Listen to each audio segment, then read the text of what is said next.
Welcome to the Free Kick Podcast. My name is Todd, and wow, back-to-back days of doing a podcast, and I'm trying to decide, do I put this out on the podcast feed straight away, or do I leave this as a exclusive for all you people watching on YouTube first, and then I eventually upload the podcast to the RSS feed. We'll see what I do come the end of Tuesday night.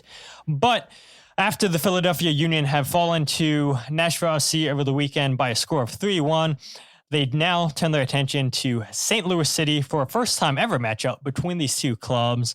A lot of connections between these two clubs with Bradley Carnell, the former St. Louis City manager, and Indiana Vassilev, the former St. Louis City midfielder. Both of those guys returning to play against St. Louis. This game not in St. Louis at Subaru Park. And so regardless, I think we'll see all the storylines. Bradley Carnell faces former club. Indiana Vassilev faces former club. And we'll see if Indiana Vassilev's on the score sheet for the Union this weekend against St. Louis City. But joining me from Flyover Footy podcast is Matt Baker. Matt, how you doing? Doing great, Todd. Thanks for having me on. Yeah, so I will say for all Philadelphia Union fans that are listening to this live or back on their RSS feed, I'll be sure to leave a link in the description for Union fans to check out my conversation with Matt over at Flyover Footy. So after you guys get done with this, go listen to Flyover Footy. I had a good conversation with Matt over there. And so, this is pretty nice doing a little split podcast, and I'm grateful for your time today, Matt. But for fans that maybe unfamiliar with who you are, unfamiliar with St. Louis City, and that some call it the soccer capital of the world, just ingrained in soccer, St. Louis City is. Can you let the listeners know a little bit about yourself, Flyover Footy, and everything else that you're involved in? Absolutely. Yeah, I've been doing Flyover Footy since around 2019, which was before St. Louis City entered MLS. And I started covering it with a few friends, covering our St. Louis FC in the USL at the time from 2015 to 2020. And we have just continued it into the City era. We covered MLS for the Lou as the ownership group tried to get an MLS team, that whole saga that the Union had to deal with less than 2 decades ago. And we've just been doing, at first it was every other week podcasts before we started kicking off. During the City 2 era back in 2022, we moved into weekly. And it's just grown from there. Adding some folks that we work with, reaching out to guys like you across the league who, I mean, we've got such an awesome network of people that we're building here who are just passionate about the sport we love, the teams in our backyard, grassroots to its core. And that's just what I've been doing. You know, I have the privilege to be able to attend some trainings. I use social media to get out the messaging, but it's the podcast that's my passion. And so I love doing that. I love talking to people. I love talking about my club. And it's just grown over the past couple of years to be about 2 or 3 episodes a week that we're able to do in St. Louis, recapping right after match day, previewing episodes, and then looking at training with some player interviews in between. And it just seems to be getting more and more exciting as the years go on now, as we're entering the year 3 for St. Louis City SC. Yeah, it sounds pretty familiar to how I got started. Started doing the Free Kick as a podcast, and then goals breakdown videos, and then articles as my listenership notices. But you know, podcasts have come such a long way where it seems like that's where everybody gets the news now. Obviously the radio stations are dying, and I would argue, you know, traditional media as a whole is dying, with newspapers just going away and everything's going online now. And so yeah, nothing wrong with being passionate about doing podcasts, going all in on them, because they're such a good way to get information. And when you're consistent like Matt or myself, you know, you don't have to worry about missing out on any bit of news. But speaking of news, let's go ahead and talk about, I think, what's probably going to be the main storyline for this game. Yes, I know the Union are missing a ton of players on international duty. We'll talk about that here in a bit. But the main storyline coming into this game, when it was announced that Bradley Carnell would be the head coach, and then the schedules came out, everybody had that St. Louis City matchup scheduled because of Bradley Carnell being the former St. Louis City manager. During Bradley's first year in charge at St. Louis, he was 17-12-5. St. Louis, they finished first in the Western Conference. Don't have to rehash what happened in the playoffs to St. Louis's rivals during the first season, but he starts the year 5-0, and then he ends the season 0-4, including those 2 playoff losses against Sporting Kansas City. Yes, I know I mentioned it. But what made that first season so special for St. Louis to get off to a 5-0 start? And if I can recall that season, it seemed like a lot of errors from the opposition. St. Louis, especially João Klaus, taking advantage of those mistakes in the back, and they were scoring for fun, it seemed like, in St. Louis. Well, I would honestly point to the way that the organization stood things up as the reason they were able to get off to such a hot start. St. Louis was built on the foundation of European players. We had more international players in year one than we had international roster slots. We were one of those teams that had to acquire international slots the first 2 years of our existence. But you have to go back to 2022, the season before we kicked off, as to why we were so successful in 23. And that's because we started in MLS Next Pro with City 2 that year prior. And so it wasn't just getting the organization off the ground. We started the academy the year prior to that. So it was the academy, then City 2, then City. But we used that season as having head coach John Hackworth, who was our director of coaching, now technical director. You guys are no stranger to John Hackworth. He was the head coach for City 2. So there was an organizational, like kind of institutional drive to build from City 2 in 22. The extra bonus for that wasn't just you're getting the organization going. It was having so many players who are still key contributors to City get their start with the organization back then. They bought into the system. They understood the assignments from 2022. And we also were able to bring in some of our big name international players. Klaus, Edu Leuven, Thomas Ostrak, Roman Berkey, and a couple others all got their start in 2022 for City 2. They were playing in Next Pro, if you could believe that, for a few matches. And so you have that to build off of. Think of it as this super hyper extended preseason or training camp that these players were able to come in and not just understand the organization, understand the system and the philosophy on the field, but these are international players coming in from Europe who were able to acclimate to the entire United States, the cultural differences in that time, well before a normal expansion side would have their players allowed to do that. So all of that stuff put together was part of the getting that such a fire start, 5-0. And we were able to take advantage of a lot of mistakes. If you look at on the field, a lot of the reasons that we were able to start so strong is we were all driven around that same philosophy that they learned in 22. Bringing in Bradley Carnell to our side from the get-go, his first gig as a head coach in MLS, he was very, I would say, by the books on what he wanted to do. There was no question about the identity that St. Louis was going to have. Now, there was a question about whether it would be a successful identity or not, because by all accounts, we didn't want to have the ball. We weren't going to be a high possession team. We were going to be a gegenpressing team. We were going to be that team that either was direct to goal with maybe less than 10 total passes in an ideal buildup, or you would send the ball long, win a duel, and then recover the ball in the attacking third, have a pass or two, and score. The bonus for St. Louis is that the high press worked very well.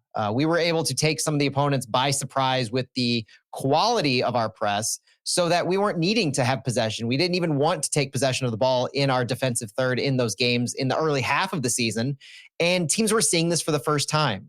And so it was an amalgamation of what the Red Bull system was, what Bradley Carnell brought from his tenure, and what Lutz Pfannenstiel wanted to dictate from his time in Europe, in Germany. And so you have that. You have, looking back on it in retrospect, taking teams by surprise. And then you have that success that we built on in the early part of the season in 23 that we could withstand some faltering later on in the back half of the season. Leagues Cup, the month-long break was a thing for those first two seasons, and that took a lot of momentum out of our sails in both seasons. And that's what led to the back half of the season. And then going into 24, you were looking to build on that, but I think Union fans are fairly familiar with what happened in 24 from a Bradley Carnell perspective. Yeah, the second season for Bradley Carnell that was cut short in July, 3-7-10. He went in MLS play during that season. I guess my first question or second question would be, you see the success in the first season under Bradley Carnell. They finished first in the West. And then you look at what had happened towards the end of the first season and then throughout the whole second season, which eventually came to an end in July. I saw some people in St. Louis say that, hey, look, we saw the writing on the wall. We saw issues happening. Is that a fair assessment? I do think in 2024 is a fair assessment. 2023, you could point to a lack of adjustments that he was making both in-game tactically in the second half. more responding to what other teams were doing as opposed to trying to dictate and be the one to make first adjustments when you were seeing things on the field. That was the back half of 2023. 2024 started with a myriad of draws where we weren't able to put teams away. We weren't doing a terrible job with our defense, but at the same time, we were going through Champions Cup. And so you're having a second-year team with the kinds of rosters that you're able to build depth-wise in a second year of existence in MLS. And now you're having this extra competition right from the get-go. So that was a little difficult in building the fresh legs and building the stamina we needed to withstand the season. But then we had injury issues. The injuries that we sustained in the first half of 2024 cannot be overstated.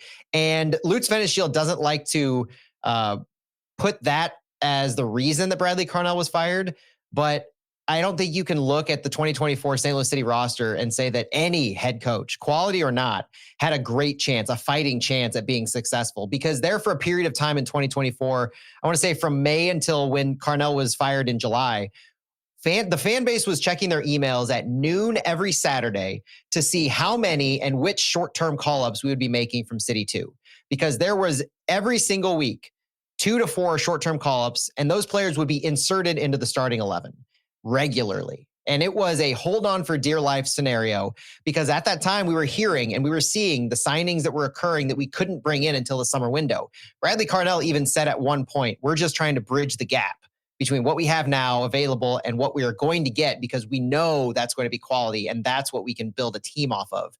On top of that, the injuries. You had some, I don't know how to describe it really without putting blame or throwing people under the bus, other than cultural, organizational, locker room type issues. Besides the injuries, we had 2 notable departures in 2024. Aziel Jackson went to Columbus, and Sam Adeniran went to, if I recall correctly, Philadelphia for a period of time before being sold to Lotz, I think. Laos. Yeah, he went on a free. Yep. So, and that move, I think, had been in the works since he would play for St. Louis. But the reason that was frustrating, AZ Jackson in January 24, before the season, was in the U.S. national team camp. He was at Camp Cupcake with that group. And Sam Adeniran had been the guy tasked with essentially replacing Nico Gioacchini's performance as that second striker complement to Klaus. We knew he would be playing a lot. At one point in 2024, Sam Adeniran was banished from training by Bradley Carnell and forced to train on his own after issues that had occurred that we didn't really fully find out what happened. But Adeniran ended up leaving, a healthy Sam Adeniran. With all the injuries St. Louis was having, calling up a striker from City 2 every single week, Sam Adeniran went and trained on his own. AZ Jackson was sold for, thankfully, a fairly good price to Columbus, but there were so many rumblings and grumblings about issues in training related to those 2 players that happened under Bradley Carnell's watch. And then by the time Bradley Carnell had left, 2 or 3 games later, we had Chris Durkin, our central defensive midfielder, one of our U22s, say in a post-game press conference that the locker room was fractured. And that was the wake of Bradley Carnell. And so you can't, I was a Bradley Carnell fan. I still am a Bradley Carnell fan. And so I don't want to attribute that to him, which is why I give the context of the issues that the players themselves were having. It was just a not a good scenario for him to be in. And it was just so frustrating to see that develop so quickly for a club, for an organization, a year and a half into their existence. And all of these locker room issues were happening, that winning fixes everything. And it was clear St. Louis was doing the opposite of that. And it was detracting just about everything it could. Yeah. So, I mean, you talked about the short-term call-ups. Philadelphia Union fans aren't... they're familiar with that, with Andrew Rick being called on short terms last year, Frankie Westfield, CJ Olney, David Vasquez. So the Union, throughout the summertime, also called up players on short-term contracts because of injuries, players going away on international duty. But the one thing that Union fans will be familiar with Bradley Carnell's first press conference with the media, with Ernst Tenner's press conference with the announcement that Jim Curtin was being fired, Ernst Tenner had said, we want to play the kids. We want to give our homegrowns a chance. Everybody remembers Tyler Adams was given his debut by Bradley Carnell in New York Red Bulls. And you look at all the young guys that got their debuts or just played in general in St. Louis. Is that more so the fact, and it sounds like it is, because of the injury issues and just not having the roster to be sustainable in St. Louis? Or do you really believe that Bradley Carnell believes in playing these young guys. Oh, he absolutely believes in playing the young guys. Bradley Carnell is a fan of storytelling in a lot of ways. And that's not to say that he's going to let that dictate what he does on the field, because if he didn't have to play homegrown Miguel Perez for St. Louis, homegrown Caden Glover for St. Louis, super draft pick Brendan McSorley from who now plays for City 2. If he didn't have to play those guys, it's debatable on whether he would. But when you send those guys in and they're successful, and Bradley Carnell puts them in spots where they can be successful, he appreciates, he understands the significance of that. Miguel Perez, who's a homegrown from the state of Missouri, and he was the first player to really have meaningful minutes for St. Louis back in 2023 as a result of an injury to Edu Leuven. That kind of a story, a scenario, Bradley Carnell eats that up, and he will give all the credit in the world to wanting to build up these players because he knows that that's the future. And in a league, a selling league like MLS, you need to be developing those kinds of players. And so he gets a kick out of being able to do that. I don't think it's at the detriment of if he has a top quality star or he has a player who they brought in for $3.5 million, for instance. He's not going to play a homegrown over that player just for the fact of, I want to play the kids, but he does enjoy that. He uses it strategically, and he's definitely a subscriber to the model of you play your kids and you develop from within. Yeah, and that's everything that he said in press conferences so far with the media. And so I have no reason to doubt Bradley Carnell. And he makes it a point saying that, hey, look, I was a young guy once in my playing career and I got given a chance and I took advantage of those opportunities. And so, yeah, I mean, for what better role model for these young players to have than Bradley Carnell, who can live and breathe and say, hey, look, I'm an example of what I want you guys to be, where I was given a chance as a young guy. I took advantage of my chance and I played with my national team, and I had a pretty decent career in the Bundesliga. And yeah, maybe you guys can wind up having a similar career. But one thing I mentioned pretty early on in the podcast a couple of weeks ago is Bradley Carnell's style of play sustainable for a whole season? The Union aren't in CONCACAF Champions Cup this season. No Leagues Cup for the Union. Only MLS play and US Open Cup. That May schedule could get a little bit dicey for the Union, where they could potentially have 9 games in May. They're playing a game every couple of days. And yeah, I mean, the Union definitely do have the depth that they didn't have in years prior. You could make the argument that this is the most depth that the Union have had in quite some time. But being in 2 competitions and playing this high press style that the Union want to play under Bradley Carnell, which they are playing, but there is moments too Union fans have seen where they're possessing the ball. They're breaking teams down with 20, 25 passes and then having a shot. But you do still want to hit teams in transition. You do want to press high up on the field. We saw it against Nashville this weekend where they got beat with this with Jacob Glesnes and Frankie Westfield. Union are pushing the defenders up pretty much to the halfway line. Jacob Glesnes gets beat. Sam Search is in behind. You have the right winger for left winger for Nashville in behind because Jacob Glesnes is out of position. And so this is a style of play that, if executed well, you can transition and get some goals. But at the same time, Nashville take advantage of their mistakes. And my question was, I wonder if this style of play, 24/7 style of press is sustainable for a full season. What do you think, Matt? Well, I remember Bradley Carnell having some of the biggest issues and difficulties against teams that had 3 center backs and put numbers in their defensive third. And so we're trying to play behind the ball. And that's a team that St. Louis has become. St. Louis has become a team vastly different from Bradley Carnell's time here as far as the formation goes, where we will run out 3 center backs, we will have wing backs, and we'll have maybe 2 strikers at the top. And so what that does is that gives us a lot of numbers in behind the ball. And for a team like Bradley Carnell's Union, but also Bradley Carnell in general, if he likes to stretch the field and trying to get in behind the lines, he might have difficulty with that. And he did struggle with that in St. Louis. Notable teams like the Seattle Sounders, when he wasn't able to beat the Sounders in 3 or 4 games that he played them, primarily because he couldn't break down the mid to low block they were running because they had so many numbers behind the ball. Minnesota United was another team they struggled against because they played a low block. And if Bradley Carnell was being forced to control the ball and forced to actually possess, as opposed to you could even control the ball, but still trying to get in behind the line, then he was having problems. And we never saw the ability to overcome that when Carnell was in St. Louis. There was always this idea that you could do what you need to do by sending the ball long and winning the duels. So if you were quality enough as individual players, you could overcome those tactical deficiencies, you could say. But it didn't end up working out that back half of 23 as teams started to see what St. Louis was under Bradley Carnell, and it didn't work at the beginning of 24 when they didn't have the quality to be winning those duels and to be controlling the ball in areas that they needed to. So when I see this matchup of what I expect to see from Bradley Carnell, lower possession, sub 50%, high press, sending the ball long, I think of what St. Louis has actually been successful at this season, and that is almost inviting a press, so to speak. San Diego was pretty egregious with their press. They had one of the lowest PPDA numbers, indicating the highest press possible against St. Louis. And while St. Louis wasn't able to offensively get anything going against San Diego, they withstood so much from them, and they were able to manage their high press very well. So I think if St. Louis can effectively invite the pressure from the Philadelphia Union and do what they've been trying to do these first 4 games, which is play the ball out of the back, pass through the pressure, and eventually get the ball into the middle third where they can hit a run, that's what is going to be dangerous about this Bradley Carnell press, especially against a Union team that may be lacking in quality. So if you are trying to stick with the same exact press, you lack the quality. I saw it in 2024 from Bradley Carnell St. Louis.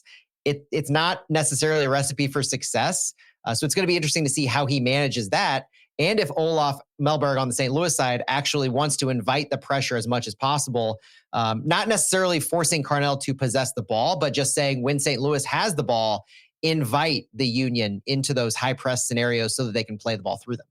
Yeah, so a little bit of a cat and mouse game where you're baiting the Union to pressure, and then you make the right pass, and you're through the midfield, which midfield got exposed pretty highly against Nashville this past weekend with Dylan John Jock and Jovan Lukic. But switching to another player in the midfield that hasn't played a lot for the Union since he's come over on a trade from St. Louis City, that is Indiana Vassilev. And I got the opportunity this past Saturday to speak with Indy about that trade and just his time in St. Louis and what he's looking forward to with the Union. That article is out now on my Substack for everybody that wants to check that out. But Indy Vassilev, he made it pretty clear to me that he didn't want to speak too much about the trade and his time in St. Louis City. One thing that he did say, though, regarding the trade with St. Louis, he said, it definitely was something that I was looking for, and I think it was just the right fit in terms of going to Philadelphia. And so my question is, was the writing on the wall that Indy Vassilev wanted out in St. Louis? Oh, this was quite the story in St. Louis for a period of time. I'll go back to 2024 when Bradley Carnell first left. Indiana Vassilev told us at the time that was the first time he had played for a head coach who was fired. And Indy was definitely a Bradley Carnell guy. He bought into the system. He had the most success in his career under Bradley Carnell, coming over from a loan to Aston Villa, or a loan to Miami from Aston Villa. And he never really broke into either roster. He's still young at the time. And so, you're talking about a 21-year-old player who hadn't broken in yet. When he was taken by St. Louis in the expansion draft as the second pick, he was almost immediately slotted into the starting 11. But over the course of the season, he had to perform different roles. Indy's an attacking midfielder through and through. He's been used on the wings by Mauricio Pochettino in U.S. national team camp. He was a wide attacking mid for St. Louis. He had time as the 10 in the central attacking role successfully at times, but he also had to fill in for various players. In the first part of 23, Jabulu Blom, our central defensive midfielder, was out. Indiana Vassilev saw some time in the central midfield, a little deeper lying. He was serviceable there, but clearly wasn't his best position. And so over time, he became a mainstay in the St. Louis City roster under Bradley Carnell because he had that fearlessness, that bravery, that he wanted to go up and press. He wanted to be high up on the field. He wanted to win the ball back at all costs. And Carnell loved the tenacity. Through all the issues that St. Louis had in early 24 with the injuries, with the player issues, he was always a stalwart. He had the record at one point for most consecutive matches appeared in from a St. Louis City player. And based on the roster turnover, it's going to take quite some time for that streak to be broken. And Indy was a massive fan favorite in St. Louis. He had some great quotes, some great comments. It was very honest, always spoke off the cuff, and he endeared himself to the fan base, but he also endeared himself to the players. He had some really quality friends, namely Tim Parker and Henry Kessler when he came over, but Vassilev was a locker room favorite. And so this change with Carnell happened, the turnover in the locker room, the trade of Tim Parker happened. Those things hit Indy Vassilev pretty hard.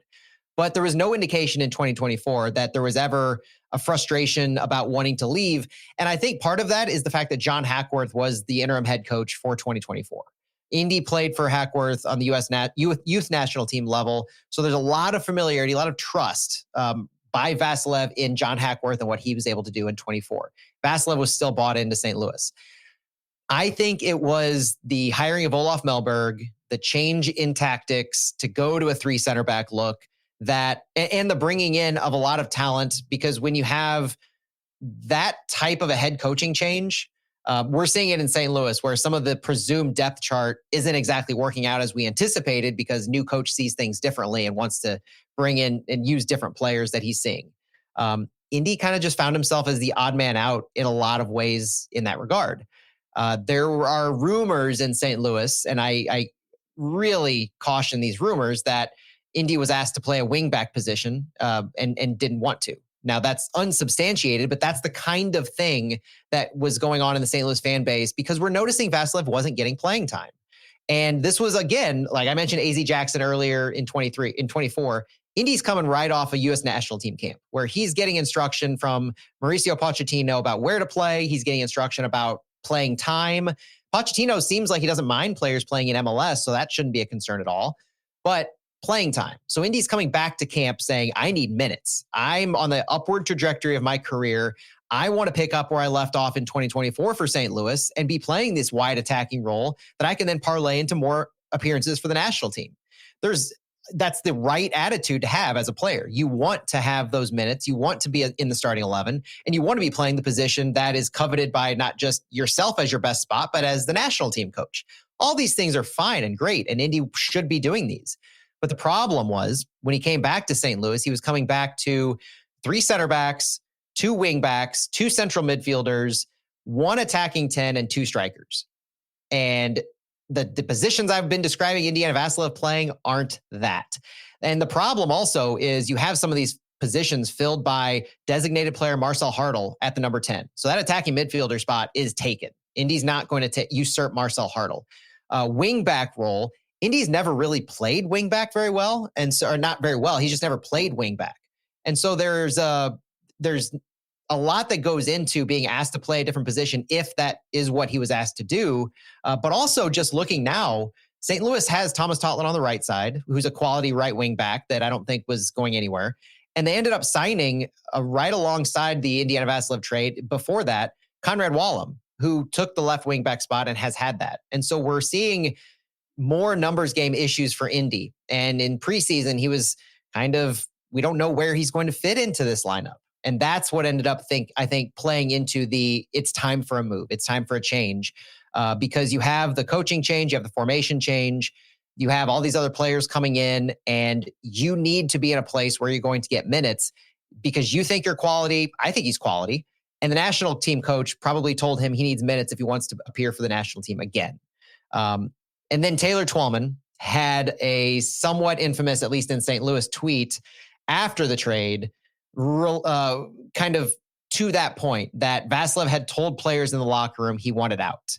And so that started off the firestorm of what's Indy telling the players in the locker room? Why are St. Louis City players in the locker room talking to Taylor Twellman about those conversations? I raised the red flag myself on that whole thing. But as it relates to Indy, I don't think I would be hard pressed to say that there is ill will from Indy to St. Louis, just based on what I've seen and what I've heard from Indy in the past couple of years. It just really seems like this regime change that occurred in St. Louis didn't benefit him. And he's at that age in his career where he needs to be playing. And like I said, Bradley Carnell was the first head coach he'd ever played for that got fired on his watch. He's a Bradley Carnell guy. This made all the sense in the world. Yeah, and under Bradley Carnell, he appeared in 62 games, 48 starts, scoring 5 goals and assisting 9 in almost 4,000 minutes. Overall, in his 2 seasons in St. Louis, 75 appearances, 55 starts, 6 goals, 11 assists in 4,595 minutes. And so, yeah, a bulk of those minutes came under Bradley Carnell. Obviously, Carnell was there for a year and a half. And yeah, you would expect all those minutes. But the one main player you would see week in, week out in St. Louis is Indiana Vassilev. And Bradley Carnell had that trust in him. And I remember Carnell speaking at his press conference when it was announced that the Union were acquiring Indiana Vassilev. He said, he knows the philosophy. I know what you're getting on and off the field with Indy Vassilev. He's a wonderful guy.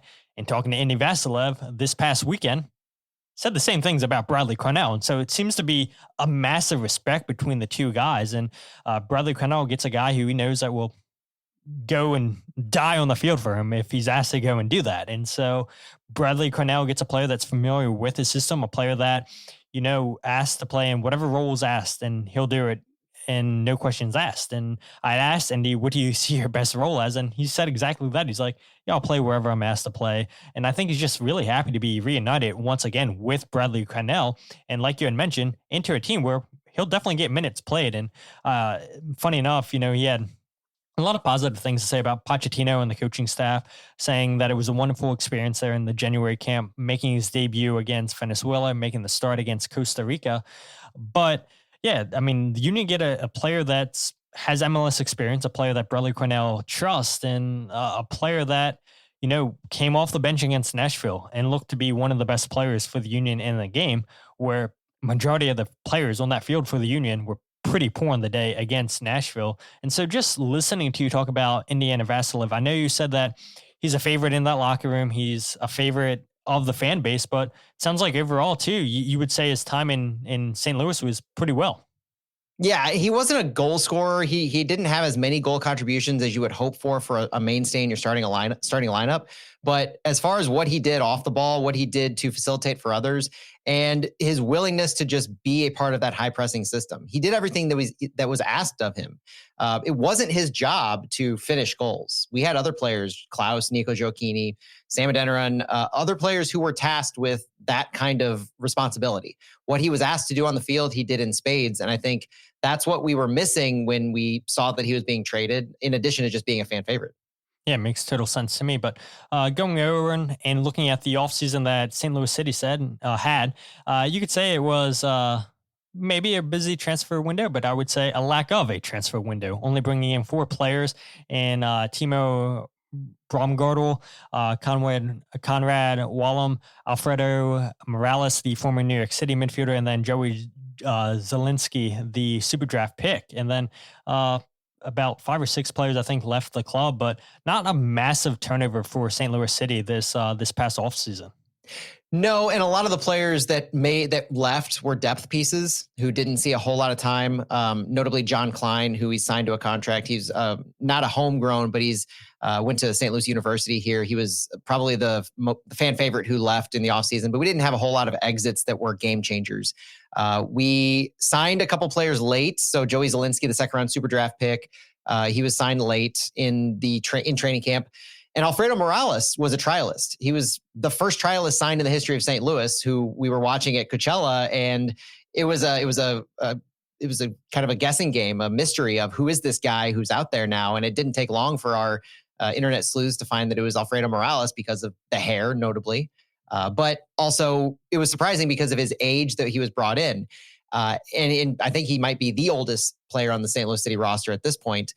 The fascinating thing is Conrad Wallum has actually ended up being the most influential player that we've signed, because that back half of 2024, after the summer transfer window, that was Lutz's work. Lutz Pfannenstiel, our sporting director, that was his work in not just fixing the issues from earlier in the season, but creating what would be 2025 and on for St. Louis. So you had a lot of guys, not unlike what I described earlier in 2022, when we first built our roster. We allowed those guys some time to come and do their work the year prior. You could kind of draw similarities and parallels between what happened at the end of 2024.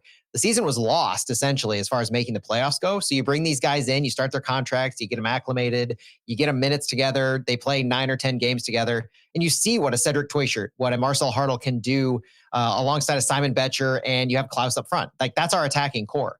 And then you switch the model up to use wing backs, and you can leverage Thomas Totland on the right side, who's been with City for now in his second year.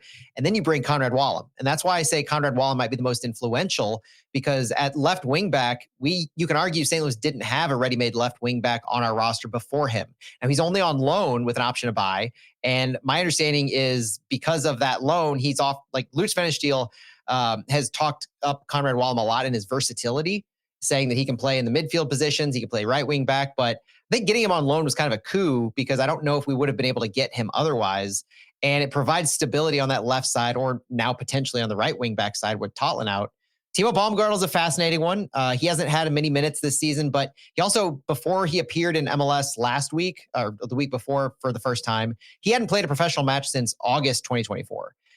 He had a public falling out with Schalke. He had public comments to make about their manager, and it was just a bad relationship that ended that way. Baumgartel's been through a lot himself, personally and professionally, medically as well. And so this is his chance at kind of coming back. And so we need that extra center back depth that he provides with now 3 center backs. And it's going to be tested when whatever Lutz decides to do, or whatever Olaf Melberg decides to do on that right wing back side. Joey Zielinski could find time over there. So you're seeing depth that was added to replace the depth that was removed. But I think it does speak, and it's very notable that St. Louis had very few top line changes year over year. Yeah, it makes a lot of sense to me. And we had hit on, Bradley Carnell, Indiana Vassilev, and the offseason moves here for St. Louis City, but they're having a pretty good start to the season, I say, because they are the only team in MLS to not concede a goal this season. They're 2-0-2. You had talked about on your show where you get to the 69th minute mark, you see St. Louis City start history for the longest streak of not conceding a goal. But what's been the success for this team defensively early on in the season, not to concede a single goal in 4 games? And I guess we can get to this real quick. Roman Berkey, the St. Louis City goalkeeper, fractured hand, didn't play last game, not going to play against Philadelphia. You had said on your show about a month he'll be out for, so definitely won't see Berkey in this game. But what's been the success for them to not concede a goal yet in MLS?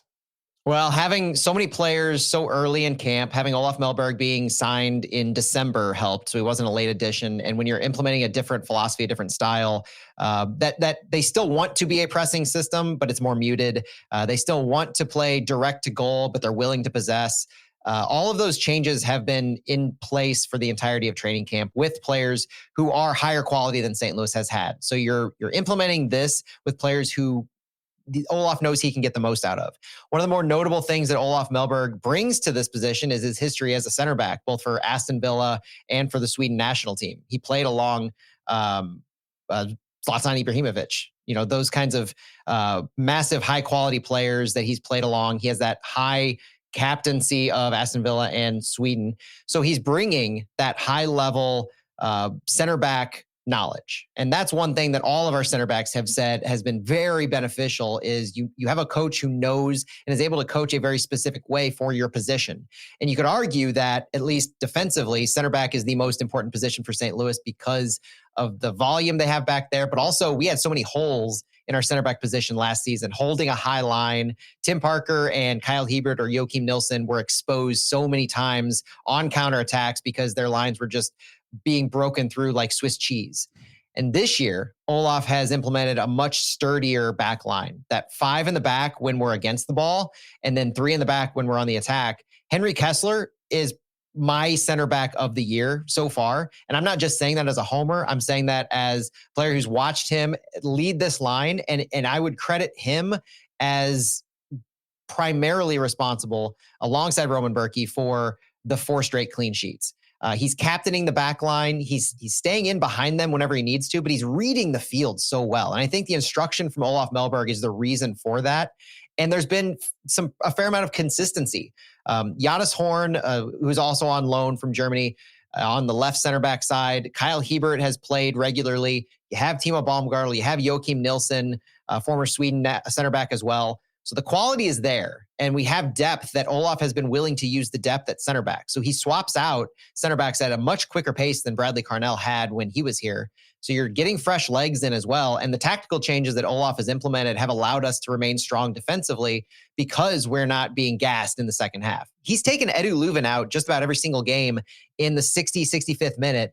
And Edu Leuven, now he's a TAM player, but our central midfielder who has been called the engine of St. Louis through 2+ years, he very notably had been said by Bradley Carnell and John Hackworth that he fights to stay in the game. And they've let him stay in the game in the past couple of years. Olaf hasn't let him stay in the game. He brings in Alfredo Morales for Edu Leuven more often than not because he doesn't, and he's told us this, he doesn't want a player like Leuven to drop from 4th or 5th gear into 2nd and 3rd. He wants to get that fresh legs out for somebody who's running all across the field. And I think that plays into the ability for St. Louis to defend so well. And it's not like they're not giving up shots. What they are doing is they're being very smart in allowing shots on target. Whether it's Seattle or San Diego that had double-digit shots, even the Galaxy had over 20 shots, I think. But Henry Kessler is having double-digit clearances per game. The block shots stats are crazy for St. Louis.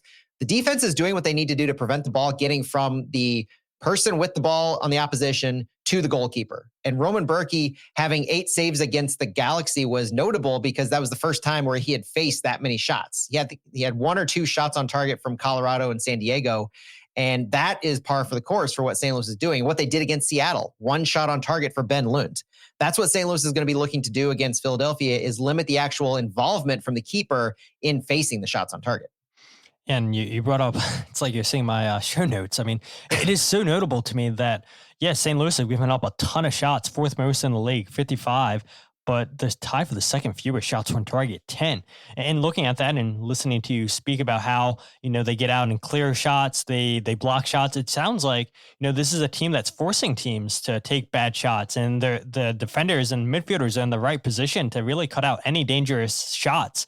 And that's going to be key for any team in MLS, but it's a team that with a new head coach in Olaf in St. Louis, it seems like the players are really buying into that style. Now, flipping it over to the attack, you look, the first 2 games, St. Louis City don't score a goal. Now, these last 2 games against LA Galaxy, they score 3 goals.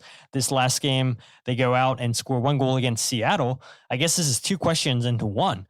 But why the slow start without a goal in the first 2 games? And now they've scored in back-to-back games with both of those games obviously resulting in wins. So do you see the signs of the offense finally starting to click? And the first question in there, why the slow start and not scoring a goal in the first 2 games in the season? Yeah, Olaf Melberg has definitely implemented a foundation of defense. So shoring up the defense wins championships, as they say. So I'm not going to fight against that necessarily.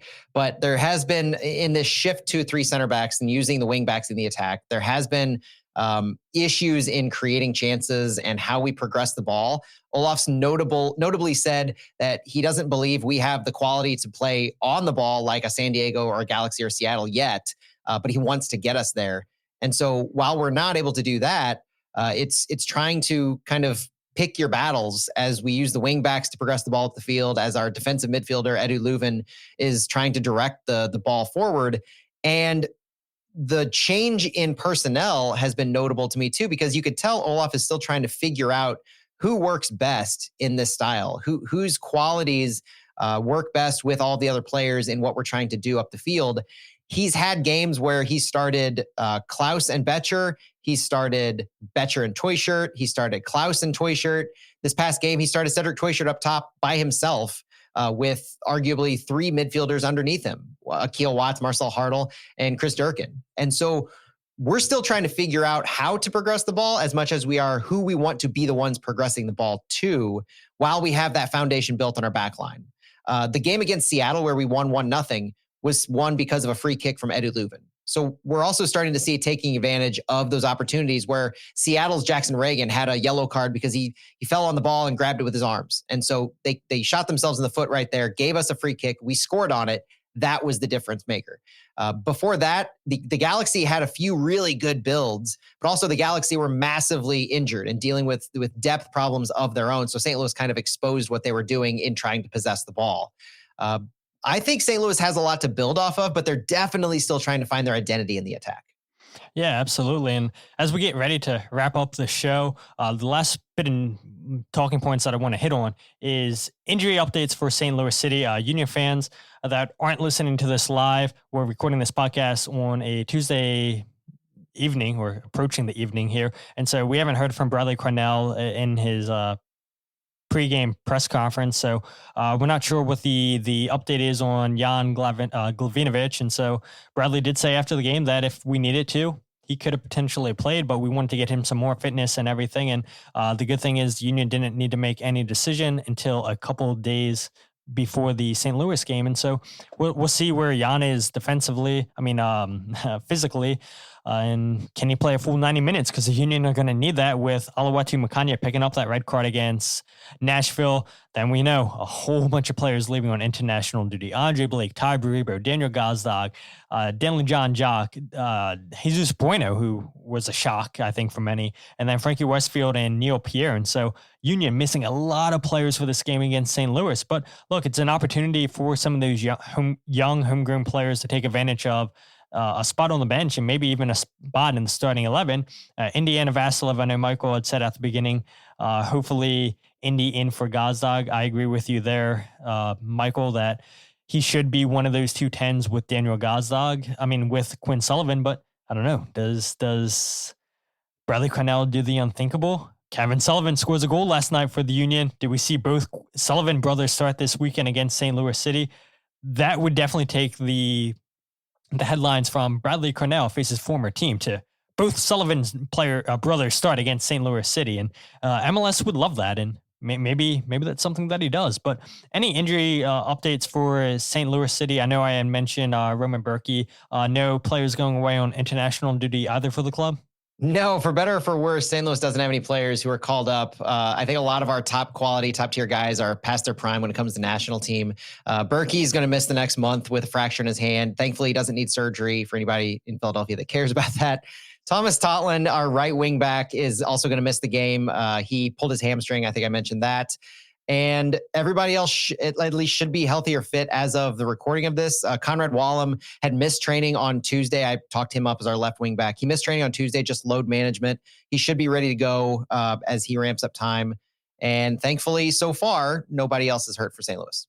Yeah, so you have one team coming in here missing a whole bunch of players and one team not missing too many players. But yeah, I don't want to make the storyline that. But you had asked me on your show for a prediction for this game. And so now I'll ask you, Matt, prediction for this game. I have a habit of picking St. Louis to win every single game. But I think I'm going to go 2-2 on this one. Ben Lunt in net has been great. But I don't like being too optimistic when it comes to another team having injury or international duty issue. It didn't work out well for us in the past few years as a regular thing. And Bradley Carnell's teams tend to find a way to overcome those kinds of issues. And this is going to have a lot of heart, a lot of emotion into it. And so I kind of want to see goals scored. Yeah, I'm with you. I said on Matt's show, I said 1-1 Flyover Footy. And again, I'll leave the link in the show description for you guys to check out that episode with myself and Matt. But yeah, let's hope for some goals because I think, this Philadelphia Union team, 11 goals on the season, leads MLS. These fans have come accustomed to watching this team score at will. And yeah, they were held to just one goal by Nashville this past weekend. Could have had two with a potential penalty kick if Quinn Sullivan could have put that in the back of the net. Daniel Gazdag probably should have scored instead of getting too fancy with the shot. But regardless, the Union lose that game, and then they live to fight another day against St. Louis City this Saturday, and the first of hopefully many matchups between these two teams, maybe U.S. Open Cup, but we shall see. But Matt, I thank you so much for coming on to the podcast, and can you let everybody know where to find you? At Matt Baker STL for me, and at Flyover Footy, and search podcast for Flyover Footy. Even if you just want to give St. Louis a listen every once in a while, a like or subscribe is fun. but at Flyover Footy for the podcast. Yeah, that is awesome. And for fans listening, you can go ahead and check out the podcast on Twitter, Instagram, or Facebook at Free Kick Pod, wherever you get your podcasts. Check out the YouTube channel, youtube.com/freekickpod, and then check out the goals breakdown videos, the podcasts, and my articles all in one place, thefreekick.substack.com.